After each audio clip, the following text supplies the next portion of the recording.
السلام علیکم ورحمۃ اللہ وبرکاتہ۔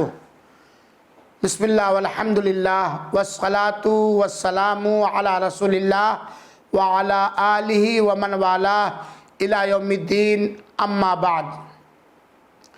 سوال یہ ہے کہ مخلوقات میں سے سب سے پہلے اللہ تعالیٰ نے کس چیز کو پیدا کیا؟ اس کا جواب یہ ہے کہ مخلوقات میں سے، انسانوں میں سے سب سے پہلے اللہ تعالیٰ نے حضرت آدم علیہ السلام کو پیدا کیا۔ انسانوں میں سے اللہ تعالیٰ نے سب سے پہلے آدم علیہ السلام کو پیدا کیا، اور چیزوں میں سے اللہ تعالیٰ نے سب سے پہلے قلم کو پیدا فرمایا۔ اور اس کی دلیل اللہ تعالیٰ نے قرآن مجید کے اندر بیان فرمایا۔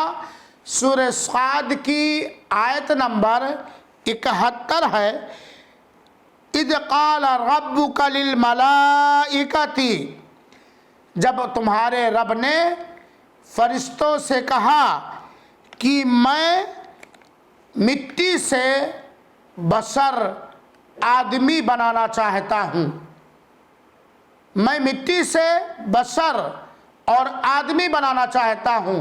اور آپ لوگ جانتے ہیں کہ مٹی سے اللہ تعالیٰ نے حضرت آدم علیہ السلام کا پتلا بنایا اور ان کے اندر روح پھونک دی۔ تو انسانوں میں سب سے پہلے اللہ تعالیٰ نے آدم علیہ السلام کو پیدا کیا۔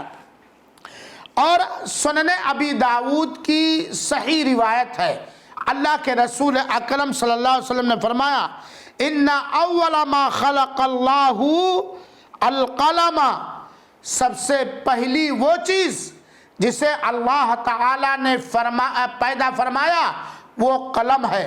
گویا اللہ کے رسول اکرم صلی اللہ علیہ وسلم فرماتے ہیں کہ چیزوں میں اللہ تعالیٰ نے قلم کو سب سے پہلے پیدا فرمایا۔ اللہ تعالیٰ ہم انسانوں کو اللہ تعالیٰ کا شکر گزار ہونے کی توفیق عطا فرمائے، آمین۔ والسلام علیکم ورحمۃ اللہ وبرکاتہ۔